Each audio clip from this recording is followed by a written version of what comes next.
Over the course of the last decade, the Sacramento Kings have arguably been one of the worst franchises, as they haven't made the playoffs in 14 years, and in those 14 years, their highest win total was only 39 games. And even when they had the best center in the league in DeMarcus Cousins, they couldn't even have above a 500 record. And now with them starting with a 4-6 record so far this season, it's not looking good. So in today's video, I'll be discussing how good I think the Kings will be this season and also looking into the Kings' future. But before we get into the video, I ask you to drop a like on this video because it helps my channel grow and only takes a second of your time. Also subscribe to my channel to help me reach 700 subscribers before the end of January, and comment on this video to start a conversation with me because I respond to all of my comments. And play that intro.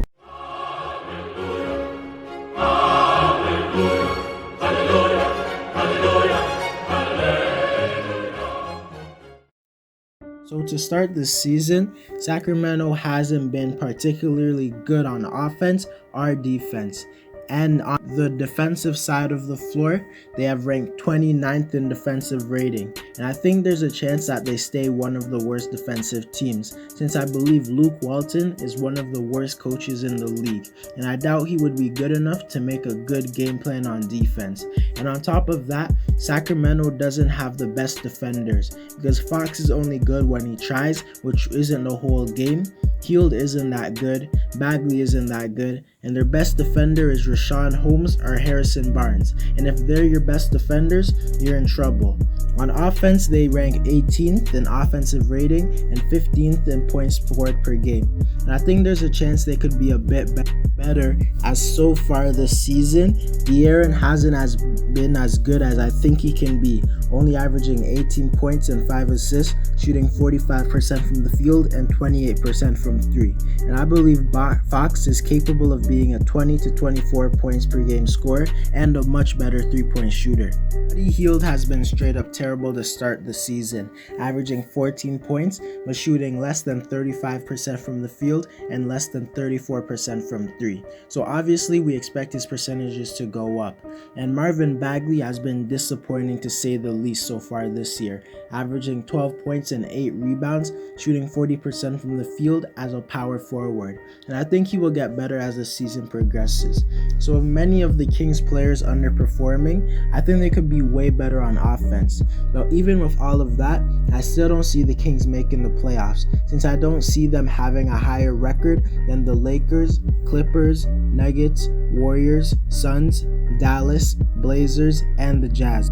And that right there is 8 teams in the West better than them. And on top of that, if any of those teams disappoint or get injuries, which one of them probably will, Houston, with or without Harden, is probably better than the Kings.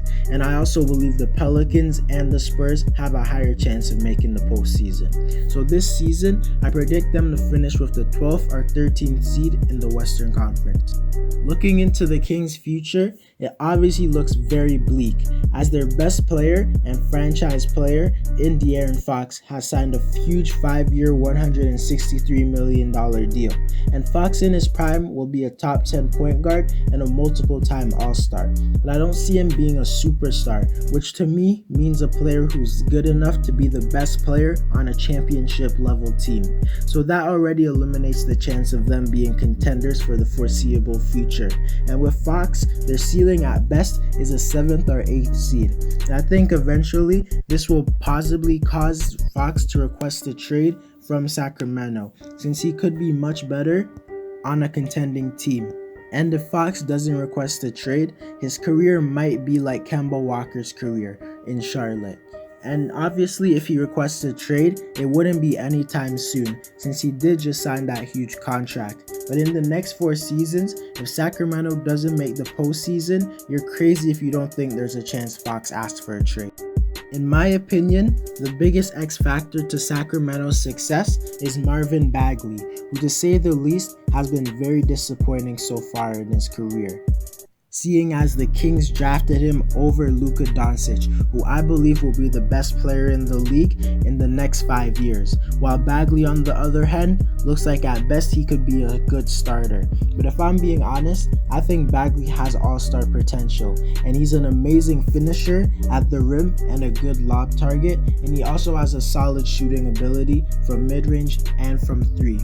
Bagley is also above average ball handler for his position. His biggest flaw is his defense, as he has the characteristics of a good defender, but he doesn't have the IQ and defensive awareness. But I still can't see a player with Bagley's skill and athleticism not being a star. The only thing that holds me back from saying he's going to be a star is his injuries, as he hasn't played over 70 games in either of his first 2 seasons.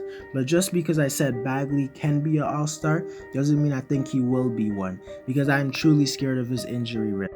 But if Bagley can be a star, Bagley and Fox could be a very good duo who could be a good team in the West. But if he's just okay, they will be a team that fights for the 8th seed instead of a perennial playoff team. So far this season, Sacramento's rookie, Tyrese Halliburton, has been a top 3 rookie, as he has looked like a veteran guard who is all around and that is good at everything.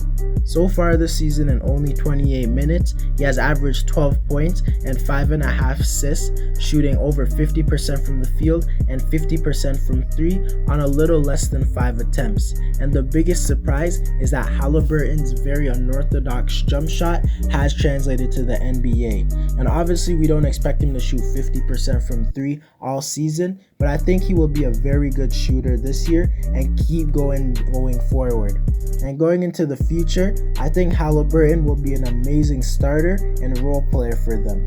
But if you watch Halliburton, you will realize that he doesn't look like he will be a star guard, but more like a Malcolm Brogdon level guard, which is still a very important and valuable player, but not necessarily a superstar.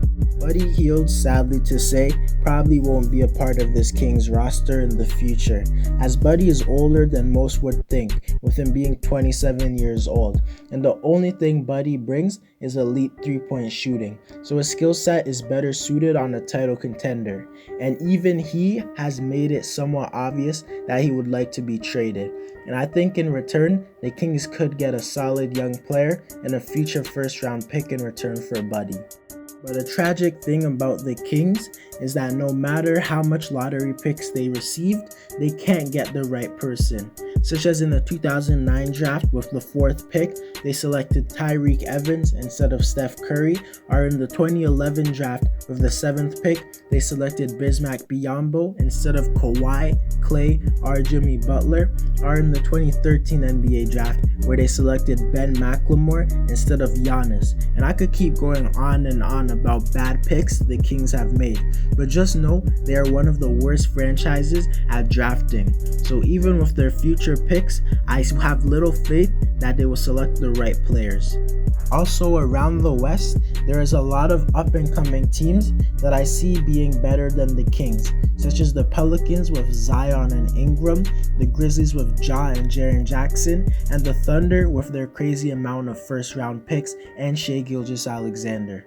Also, no star free agents will want to go to the Kings, so I doubt they could go the free agency route. So yeah, I don't believe the Kings have a future, especially since they couldn't be good with DeMarcus Cousins, and I think there's a huge chance that De'Aaron Fox requests a trade. Anyways guys, that's it for the video. Let me know what you think about Sacramento's future. Drop a like on this video to help my channel grow. Subscribe to my channel to help me reach 700 subscribers before the end of 2020. And comment on this video to start a conversation with me because I respond to all my comments. And I'm out.